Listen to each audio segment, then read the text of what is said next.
այդպես վնասում։ Հիշեցնենք, մարտի 3-ն այսօր եւ ամեն տարի հենց այսօրը նշվում է վայրի բնության համաշխարհային օրը, այն նպատակ ունի վայրի բնության կենթանական ու բուսական աշխարհի վերաբերյալ տեղեկացվածության բարձր մակարդակ ապահովել հանրության շրջանում։ Հենց դա էլ նկատի ունեի էլի, որ ասում էի, որովհետև հաճախ դա է խնդիրը լինում։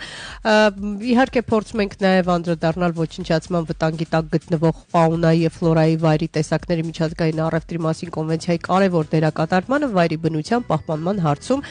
եւ այս եւ ապագա սերունդների համար, որովհետեւ հաճախ մենք մտածում ենք միայն այսօրվա մասին եւ չենք մտածում հետո ինչ ենք թողնելու։ Մի քիչ այդ առումով էլ հեռատես չենք։ Թեմայի վերաբերյալ կզրուցենք մեր հյուրի վայրի բնության եւ մշակութային արժեքների պահպանման հիմնադրամի հիմնադիտանորեն Ռուբեն Խաչատրյանի հետ։ Բարի լույս։ Ողջույն։ Բարի գալուստ մեր եթեր։ Շնորհակալ։ Մեր դիտարկումների հետ համամիտեք, որ հաճախ չգիտակցված կամ տեղյակ համապատասխան ճիշտ տեղեկություն չունենալու հետևանքով գուցե ուզում ենք օգնել, բայց նաեւ հակառակ էֆեկտն է լինում։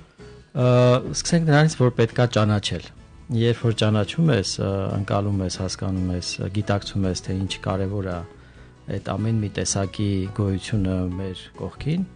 այդ շղթայի մեջ ընդհանուր, որը կոչվում է էկոլոգիական շղթա, այդ դեպքում չես կարող վնասել։ Կամ պետք է ուղղակի հոգեկան շեղված լինես, որ վնասես գիտակցաբար։ Ցավոք սրտի մեր իրականության մեջ կար մի ժամանակահատված հետսովետական փլուզման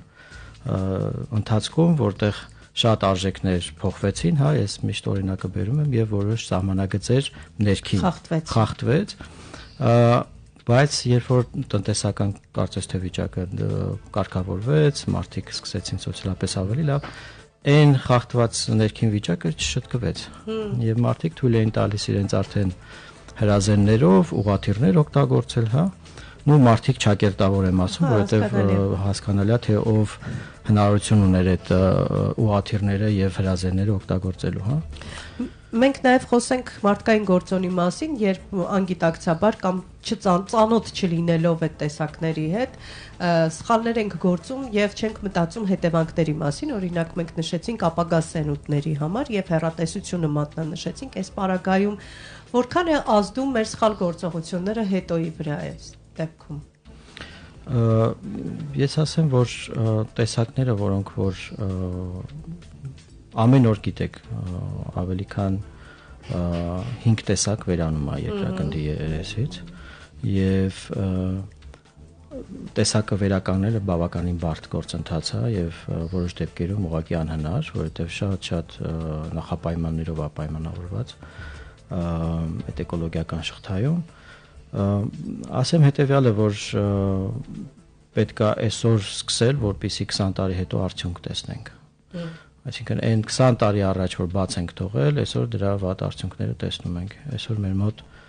մեր հայկական էնդեմիկը, որը կոչվում է հայկական մուֆլոն, շատ վտանգված է Հայաստանում եւ գրեթե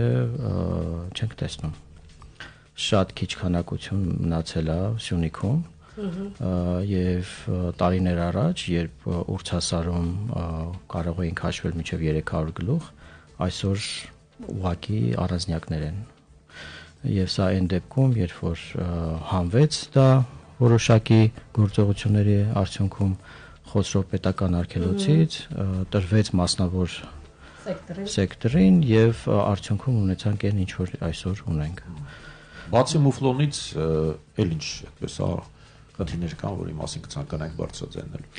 Մեր տարածաշրջանը ինքը ընդհանրապես գիտեք շատ խնդրահարույց է, որովհետեւ մենք ունենք բազմաթիվ սահմաններ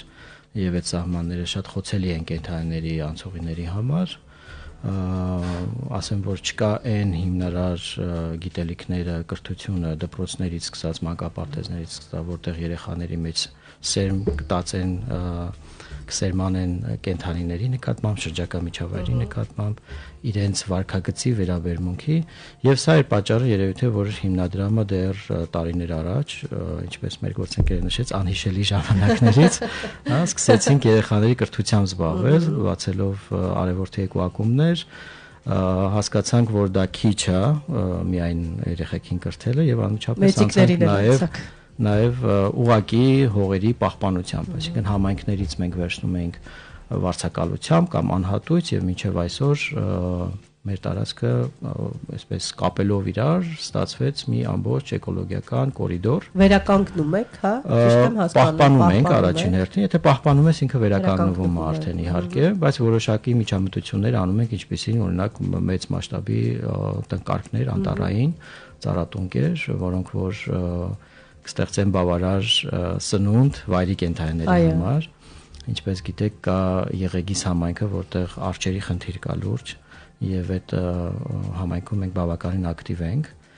Եվ որքան գիտեմ բնակիչների հետ եք աշխատանքներ տանում, որպեսզի նրանք ճիշտ գործողություններ իրականացնեն։ Միանշանակ, օրինակ առաջինն ենք, որ ներմուծեցինք այդ էլեկտրական հովիվները, որպեսզի կարողանան մարդիկ իրենց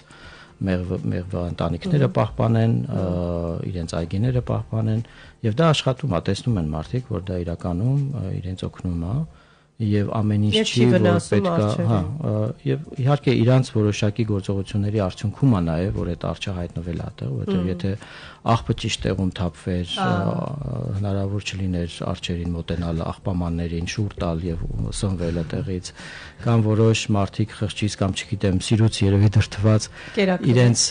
այո բակում սկսել են կերակրել, կեր դնել արջերի համար եւ արջերը սովորել են առանց գիտակցել, սրանք իրականում ոչ ճիշտ կրթության գիտելիքի արդյունք է։ Ինձ հետաքրքրում է ինչու բանկներս փոխվել է թե ոչ այս տարիների ընթացքում, նաև հա ձեր կազմակերպության գործունեության առումով դրական տեղաշարժեր կան թե ոչ։ Միանշանակ կա, իհարկե մենք երբեք չենք բավարարվում այդ դրական տեղաշարժերով, միշտ փորձում ենք ավելին, որովհետև մենք իրականում շատ հետ ենք ընկել, որովհետև այն կենսաբազմազանությունը, որ կա Հայաստանում, դա եզակի է, դա ուրույն է։ Եվ սա բոլորս պետք է գիտակցենք, որ մեր իրական հարստությունը ոչ թե գետնի տակ թաղված ոսկին կամ այլ մետաղներն են, այլ այն ինչ որ կա կենսաբազմազանության տեսականու իմաստով, որովհետև այն խտությունը, որ կա այստեղ Հայաստանում, նույնիսկ հարևան երկրներում չկա, հա, շատ բացառիկ է Հայաստանի այդ իմաստով։ Ու այդ կենսաբազմազանությունը ինքը ինձ ուղղակի առանձին չի, այդ կենսաբազմազանությունը նշանակում է նաև որոշ գենետիկ հարստություն, որը նաև սնունդի աղբյուր է, նախնական սննդի աղբյուր է։ Շատ քիչ մարդիկ գիտեն, որ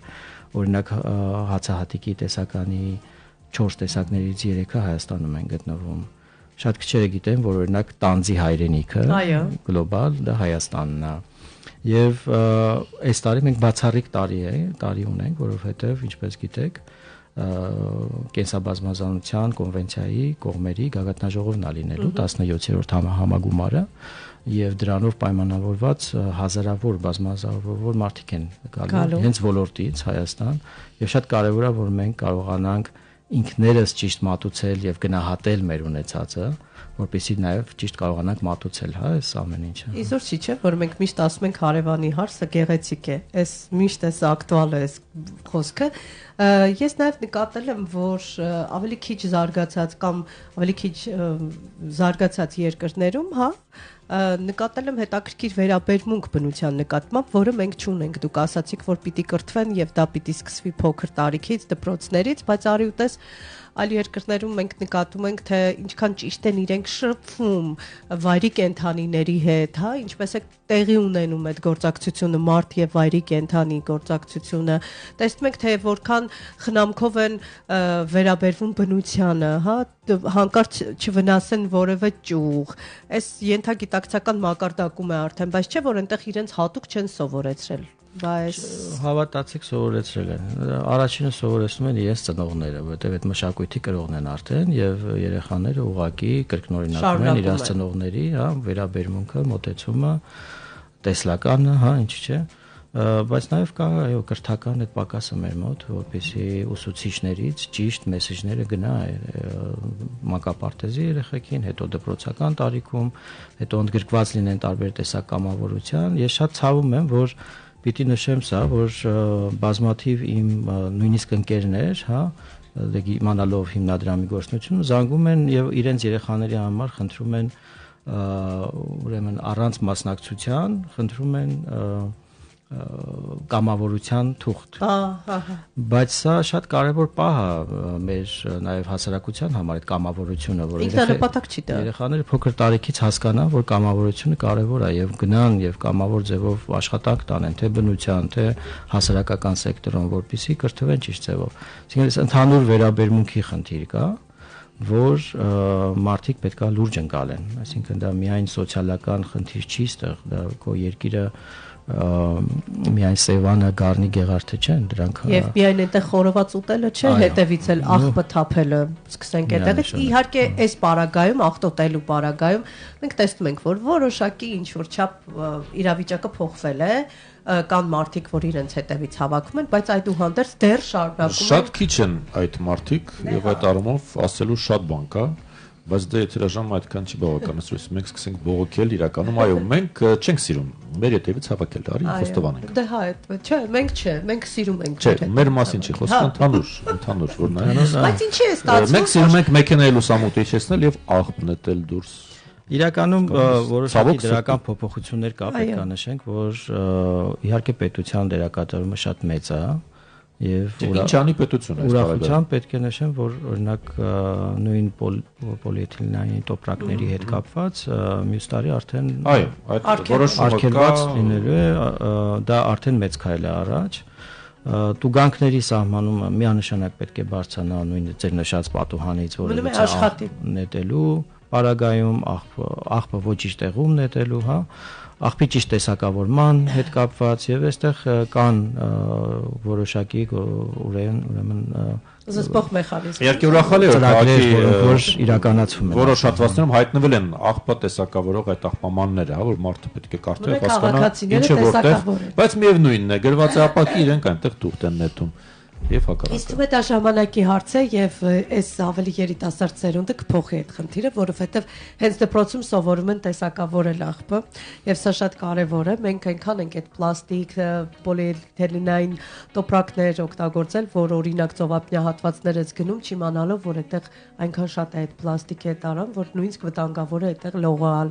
Այսինքն մենք մեր ձեռքով փչացրել ենք բնության բարիքները եւ հաճախ այսպեսի խոսք կա, չէ, ասում են բնությունը պատասխան է տալիս։ Վենդետան աշխատում է։ Ուղղակի երբ որ պատասխան է տալիս, էլ ուշ է լինում, էլի։ Ծանր է պատասխան տալիս, հա։